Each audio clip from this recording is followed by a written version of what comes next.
Le ministre de l'Éducation nationale Jean-Michel Blanquer était l'invité de Cyril Hanouna dans la première partie de Touche pas à mon poste jeudi 18 novembre, à l'occasion de la Journée internationale de lutte contre le harcèlement en milieu scolaire.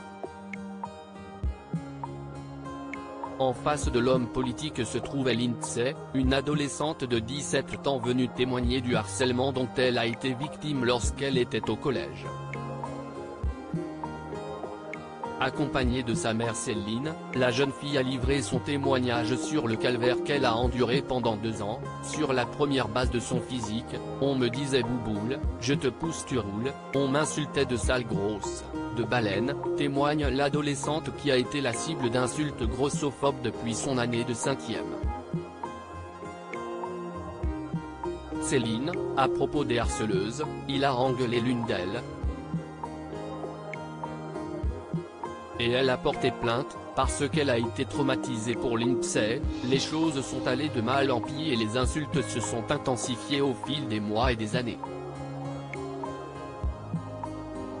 Les insultes grossophobes ont continué et ont laissé place à des menaces physiques et des incitations au suicide.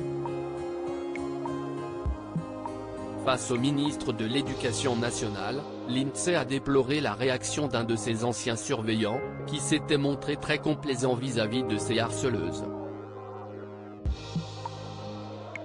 Après avoir écouté la lycéenne, Cyril Hanouna s'est tourné vers sa mère Céline, afin de lui demander comment elle a vécu le harcèlement de sa fille.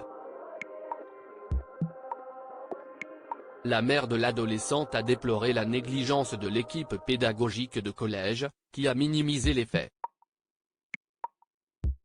Lorsque l'animateur demande à Céline si elle est allée voir les harceleuses ou leurs parents, celle-ci lui apprend que le père de l'adolescente avait déjà tenté de calmer les jeunes filles. Au bout de 2 ans, son père qui était déjà mourant est allé la chercher à l'école, et devant l'établissement il a engueulé l'une d'elles.